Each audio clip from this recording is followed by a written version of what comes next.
ನೀವು ನನ್ನ YouTube channel ಅನ್ನು ಮೊದಲ ಬಾರಿಗೆ ವೀಕ್ಷಿಸುತ್ತಿದ್ದರೆ ದಯವಿಟ್ಟು ಲೈಕ್ ಮಾಡಿ ಮತ್ತು ಸಬ್ಸ್ಕ್ರೈಬ್ ಮಾಡಿ. ಇಂದಿನ ವಿಡಿಯೋದಲ್ಲಿ ನಾವು ಗೇಮ್ ಚೇಂಜರ್ ಚಿತ್ರದ ಬಗ್ಗೆ ಮಾತನಾಡೋಣ ಬನ್ನಿ. ಈ ಸಿನಿಮಾ ಇತ್ತೀಚೆಗೆ ರಾಜ್ಯಾದ್ಯಂತ ರಿಲೀಸ್ ಆಗಿದೆ. ಗ್ಲೋಬಲ್ ಸ್ಟಾರ್ ರಾಮ್ ಚರಣ್ ಅವರು 2 ವರ್ಷಗಳ ನಂತರ IAS ಪಾತ್ರದಲ್ಲಿ ಕಾಣಿಸಿಕೊಂಡಿರುವಂತಹ ಗೇಮ್ ಚೇಂಜರ್ ಸಿನಿಮಾ ಹೇಗಿದೆ, ಏನ್ ಕತೆ, ಎಲ್ಲವನ್ನ ನೋಡ್ಕೊಂಡು ಬರೋಣ. ಹಾಯ್ ಎಲ್ಲರಿಗೂ ನಮಸ್ಕಾರ ಅಂಡ್ ವೆಲ್ಕಮ್ ಅವರ್ ಚಾನೆಲ್. ನೀವೇನಾದ್ರೂ ನಮ್ಮ ಚಾನೆಲ್ನ ಸಬ್ಸ್ಕ್ರೈಬ್ ಮಾಡ್ಕೊಂಡಿಲ್ಲ ಅಂದ್ರೆ ಸಬ್ಸ್ಕ್ರೈಬ್ ಮಾಡಿಕೊಳ್ಳುವುದನ್ನ ಮರಿಬೇಡಿ. ನನ್ನ ದೃಷ್ಟಿಕೋನಕ್ಕೆ ಸ್ವಾಗತ ಮತ್ತು ಶಂಕರ್ ಬರೆದು ನಿರ್ದೇಶಿಸಿದ ಗೇಮ್ ಚೇಂಜರ್ ಚಿತ್ರದ ನಾನ್ ಸ್ಪಾಯ್ಲರ್ ವಿಮರ್ಶೆ ಇಲ್ಲಿದೆ.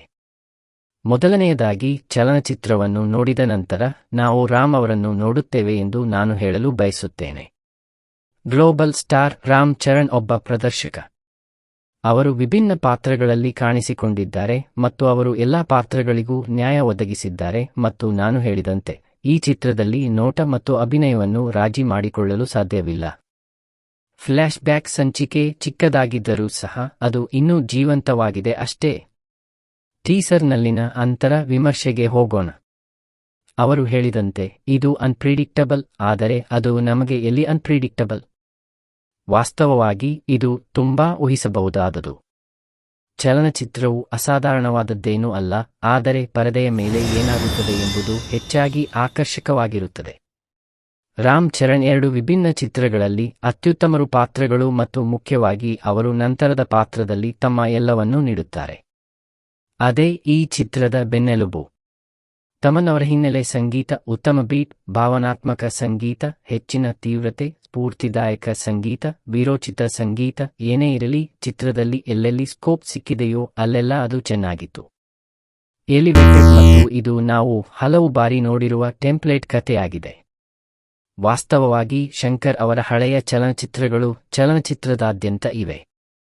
ಅವರ ಹಳೆಯ ಚಲನಚಿತ್ರಗಳಲ್ಲಿ ಇದ್ದ ಶಂಕರ್ ಮ್ಯಾಜಿಕ್ ಎಲ್ಲಿಯೂ ಕಾಣುವುದಿಲ್ಲ.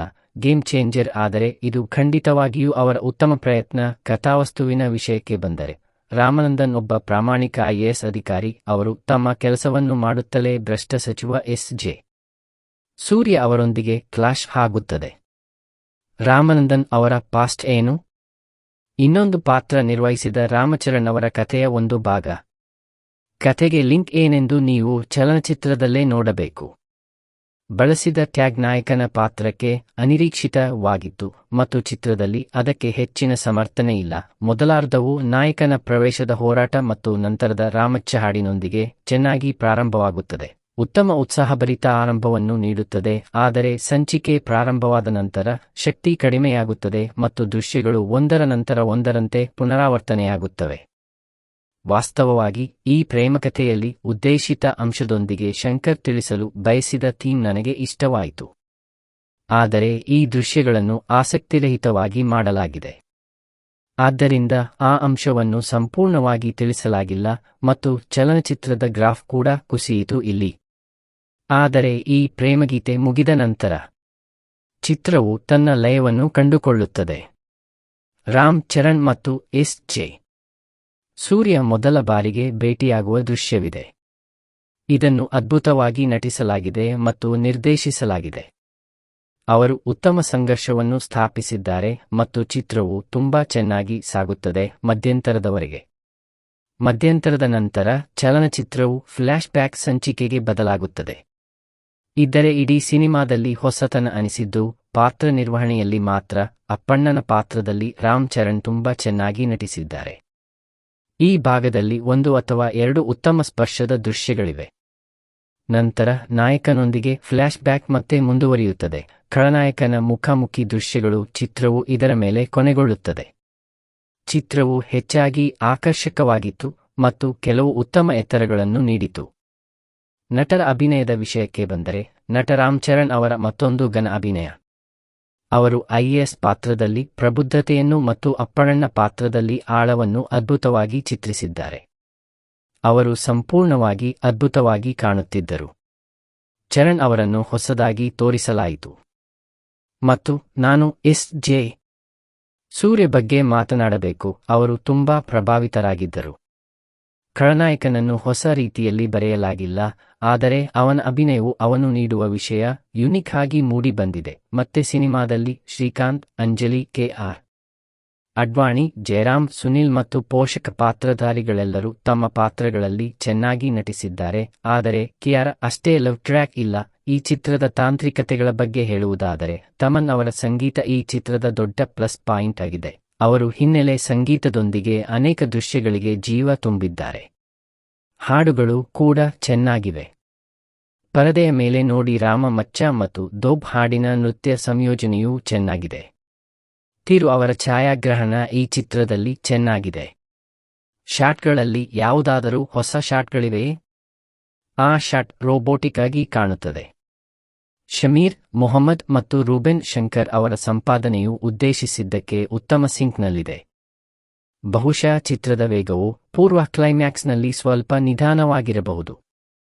ಅಂತ್ಯದ ಸ್ವರಮೇಳಗಳು ಸಹ ಇದ್ದಕ್ಕಿದ್ದಂತೆ ಹೊರಬರುತ್ತವೆ. ನಂತರ ಕೆಲವು ಬದಲಾವಣೆಗಳಿವೆ ಎಂದು ಹೇಳುತ್ತಾರೆ. ಆ ಎಲ್ಲಾ ಬದಲಾವಣೆಗಳು ಬೇಸರ ತರಿಸುತ್ತವೆ. ಮತ್ತು ಬರಹಗಾರ ನಿರ್ದೇಶಕ ಶಂಕರ್ಗೆ ಬರುವುದಾದರೆ, ನಾನು ಮೊದಲೇ ಹೇಳಿದಂತೆ ಇದು ಅವರ ಕೆಲಸ. ಶಂಕರ್ ಸರ್ ಅವರ ಮೂಲ ವೈಫಲ್ಯವು ಮೊದಲಿನಷ್ಟು ಘನವಾಗಿಲ್ಲ. ಈ ಚಿತ್ರದ ತಾಂತ್ರಿಕ ಅಂಶಗಳು ಸಹ ಉತ್ತಮವಾಗಿರಲಿಲ್ಲ. ಅವರು ತೋರಿಸಲು ಬಯಸಿದ್ದರು ದೃಶ್ಯಗಳಲ್ಲಿ ಐಎಎಸ್ ಅಧಿಕಾರಿಗಳ ಶಕ್ತಿ ಇತ್ತು, ಆದರೆ ನಾಟಕ ಇರಲಿಲ್ಲ. ಅನ್ವೇಷಿಸಲಾಗಿಲ್ಲ. ಫ್ಲ್ಯಾಶ್ ಬ್ಯಾಕ್ಗಳನ್ನು ಸಹ ಚೆನ್ನಾಗಿ ತೆರೆಯಲಾಗಿದೆ. ಇದು ನಿಜವಾಗಿಯೂ ತಾಜಾವಾಗಿ ಕಾಣುತ್ತದೆ.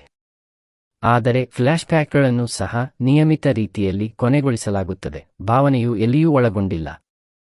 ಒಂದೇ ಒಂದು ವಿಷಯ ನಿಜ, ಅವರು ವೈಬ್ಗಳನ್ನು ನೀಡಲು ಪ್ರಯತ್ನಿಸಿದರು ಮತ್ತು ಅವರು ತಯಾರಿಸಲು ತುಂಬಾ ಹಣವನ್ನು ಖರ್ಚು ಮಾಡಿದ್ದಾರೆ ಎಂದು ಅವರು ಹೇಳುತ್ತಾರೆ ಅದು, ಆದರೆ ಆ ದೃಶ್ಯವನ್ನು ಸರಿಯಾಗಿ ನೀಡಲಾಗಿಲ್ಲ ಎಂದು ತೋರುತ್ತದೆ. ಅದು ಅದ್ಭುತ ಅಥವಾ ವಾವ್ ಭಾವನೆ ಎಂದು ಅನಿಸಿತು. ಆದರೆ ಅದು ಬರಲಿಲ್ಲ. ನೀವು ಹಾಡುಗಳಿಗೆ ತುಂಬಾ ಹಣ ಖರ್ಚು ಮಾಡಿದ್ದರೂ ನೀವು ನೋಡುವಾಗ ಅವು ತುಂಬಾ ಚೆನ್ನಾಗಿವೆ. ಅವರೊಂದಿಗೆ ಇಡೀ ಥಿಯೇಟರ್ ಗಿಜಿಗುಡುತ್ತಿದೆ. ನಾವು ನಿಮ್ಮನ್ನು ಇಲ್ಲಿ ಮಿಸ್ ಮಾಡಿಕೊಂಡೆವು. ನಿಮ್ಮ ಪುನರಾಗಮನಕ್ಕಾಗಿ ನಾವು ಕಾಯುತ್ತಿದ್ದೇವೆ. ಈ ಸಿನಿಮಾ ನಿಮಗೆ ಎಲ್ಲಿಯೂ ಬೇಸರ ತರಿಸುವುದಿಲ್ಲ. ನಿಮಗೆ ಸಿನಿಮಾ ಟ್ರೇಲರ್ ಇಷ್ಟವಾದರೆ ಹಬ್ಬಕ್ಕೆ ಕುಟುಂಬ ಸಮೇತ ಪ್ರಯತ್ನಿಸಬಹುದು. ನಮ್ಮ ವಿಡಿಯೋವನ್ನು ವೀಕ್ಷಿಸಿದ್ದಕ್ಕಾಗಿ ಧನ್ಯವಾದಗಳು. ದಯವಿಟ್ಟು ನಮ್ಮ ವಿಡಿಯೋವನ್ನು ಲೈಕ್ ಮಾಡಿ ಮತ್ತು ನಮ್ಮ ಯೂಟ್ಯೂಬ್ ಚಾನೆಲ್ ಅನ್ನು ಹೆಚ್ಚಿನ ಅಪ್ಡೇಟ್ಗಳಿಗಾಗಿ ಸಬ್ಸ್ಕ್ರೈಬ್ ಮಾಡಿ.